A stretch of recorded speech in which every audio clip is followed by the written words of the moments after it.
नमस्कार विद्यार्थ्यांनो, आज मी तुम्हाला तुमच्या पुस्तकातला पुढचा अभंग चंदनाचे हात पायही चंदन हा शिकवणार आहे. या अभंगाचे रचनाकार आहेत संत तुकाराम. संत तुकाराम यांचा जन्म पुण्याजवळील देहू या गावी झाला. संत तुकारामांचं पूर्ण नाव आहे तुकोबा बोल्लोबा आंबिये किंवा तुकोबा बोल्लोबा मोरे असंही त्यांचं आडनाव आहे. तर वारकरी संप्रदायातील एक श्रेष्ठ संत म्हणून त्यांना ओळखलं जातं. जगद्गुरू अशी ही पदवी त्यांना दिली जाते. पांडुरंगाचे किंवा विठ्ठलाचे अनेक सुरेख अभंग रचून त्यांनी त्या काळातील मराठी रसिकांची मने जिंकलेली आहेत. 12व्या शतकामध्ये महाराष्ट्रामध्ये अनेक संतांचं पेव फुटलेलं होतं आणि त्यावेळेला तुकारामांनी तर अनेक सुरेख अभंग रचून महाराष्ट्रातल्या लोकांचं मन रिझवलेलं होतं. जे का रंजले गांजले त्यासी म्हणे जो आपुले, तोची साधू ओळखावा देव तेथेची जाणावा, हा संत तुकारामांचा अतिशय गाजलेला असा अभंग आहे. तसंच तुका म्हणे माय बाप अवघे देवाचे स्वरूप, हाही त्यांचा एक आणखीन गाजलेला अभंग आहे. टिळा टोपी घालूनी माळा म्हणती आम्ही साधू, दयाधर्म चित्ती नाही ते जाणावे भोंदू, कलियुगी घरोघरी संत झाले फार, वितभरी पोटासाठी हिंडती दारोदार, हा त्यांचा आणखीन एक अभंग ज्यामध्ये ते त्या काळातील भोंदू साधूंचा पर्दाफाश करतात. शब्दांचं महत्त्व सांगत असताना संत तुकाराम महाराज म्हणतात, आम्हा घरी धन शब्दांचीच रत्ने, शब्दांचीच शस्त्रे यत्ने करू, शब्दची आमुच्या जीवाचे जीवन, शब्दे वाटू धन जन लोका, तुका म्हणे पहा शब्दची हा देव, शब्देची गौरव पूजा करू. तसंच वृक्षवल्ली आम्हा सोयरी, वनचरे पक्षीही सुस्वरे आळविती, असा अभंग ते लिहितात. तर अशा तऱ्हेनं अनेक सुरेख आणि सुलभ असे अभंग संत तुकारामांनी रचले आणि मराठी श्रोत्यांना, मराठी अज्ञानी जनांना उपदेश केला, बोध केला आणि त्या काळामध्ये आपल्या परीनं समाज जागृती घडवण्याचं कार्य केलं आणि म्हणूनच त्यांना एक थोर क्रांतिकारक कवी म्हणूनही ओळखलं जातं. तुकोबांची गाथा या त्यांच्या गाथेमध्ये त्यांचे सगळे अभंग लिहिलेले आहेत. त्या मधल्या लोकांना संत तुकारामांच्या गाथा रचनेचं वैषम्य वाटलं आणि लोकांनी त्या काळातल्या दुष्टांनी त्यांची गाथा इंद्रायणी नदीमध्ये बुडवली. त्यावेळेला संत तुकारामांनी स्वतः ती गाथा पुन्हा इंद्रायणीनं त्यांना ती भेटीदाखल दिली. स्वतः इंद्रायणी नदी प्रकट झाली आणि त्यांनी तुकारामांची ती गाथा तुकारामांना परत दिली अशी कथा सांगितली जाते. तर असे हे संत तुकाराम, त्यांचा आणखीन एक अतिशय सुरेख असा अभंग तुमच्या पाठ्यपुस्तकामध्ये इथे अभ्यासाला दिलेला आहे आणि त्या अभंगाचं नाव आहे चंदनाचे हात पायही चंदन. या अभंगामध्ये संत तुकारामांनी सज्जन माणसाची लक्षणं सांगितलेली आहेत. सज्जन माणूस कसा असतो हे ते इथे सांगतात.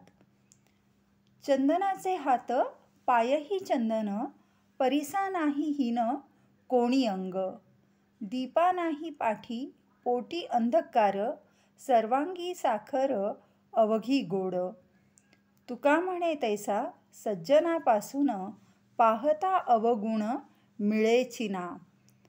तर असा हा मोजक्या 3 ओळींचा अभंग आहे. 3 ओव्यांचा अभंग आहे, पण यामध्ये फार मोठा अर्थ सामावलेला आहे. तुकाराम महाराज इथे म्हणतात की चंदनाचे हात पायही चंदन. चंदनाचे हात आणि पाय दोन्ही चंदनाचेच असतात. म्हणजे काय तर चंदन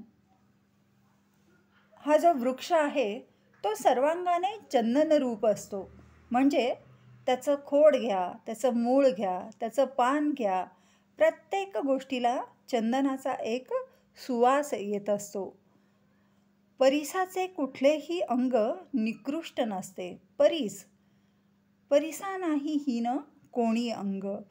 परीस जो आहे तो सर्वार्थानं परीस असतो.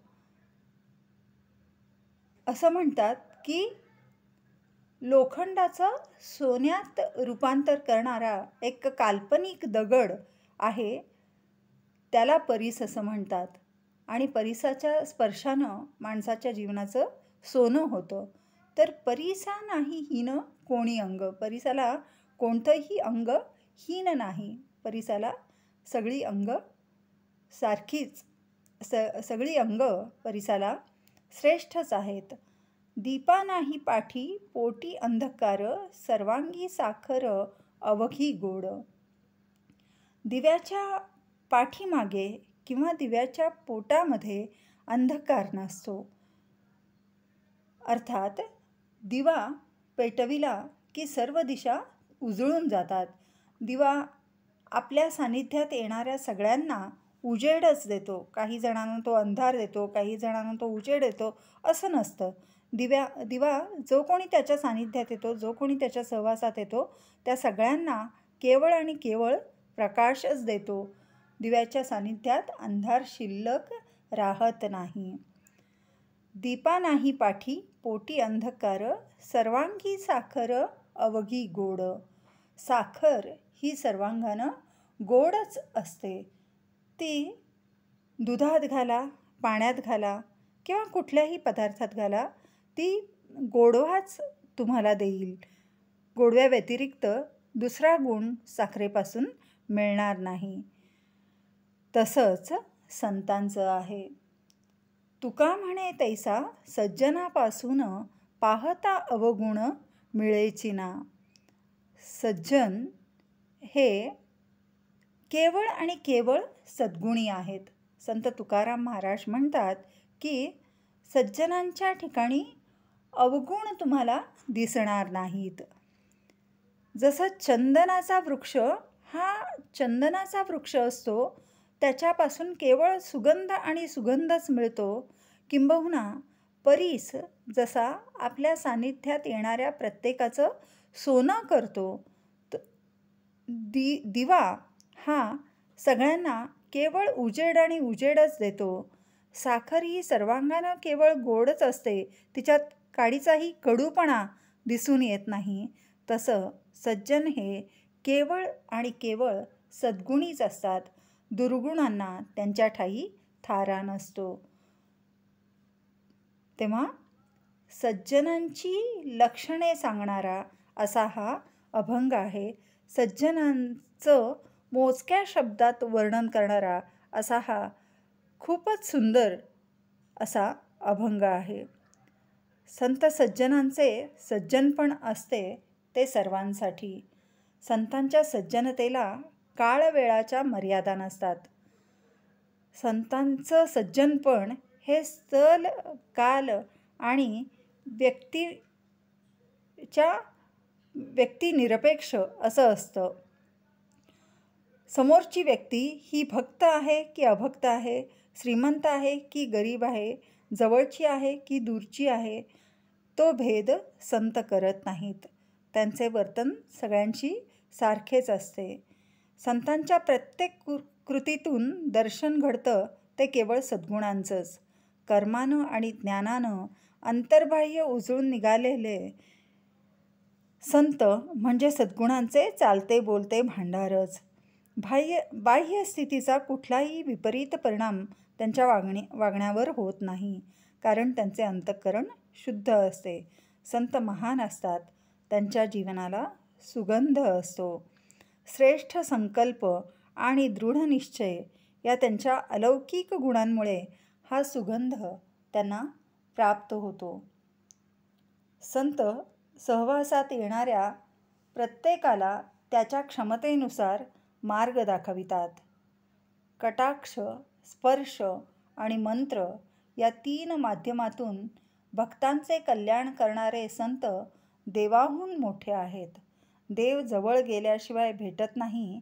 संत जवळ येऊन भेटतात, कृपापात्र करतात. संतांचा सहवास संसाराची व्यथा संपवितो, पापताप यातून सुटका करून देतो आणि म्हणून जीवनाचे परमहित साध्य करून देणारे संत श्रुतीहूनही श्रेष्ठ आहेत. तेव्हा संतांचं श्रेष्ठत्व संत तुकारामांनी या अभंगामधून आपल्यापुढं वर्णिलेलं आहे. अशाच तऱ्हेनं संत तुकारामांनी आपल्या इतर अभंगांमधूनही संतांची महती गायलेली आहे. संत कशा तऱ्हेनं जनसामान्यांचं हित करू पाहतात ते सांगितलेलं आहे. धन्यवाद.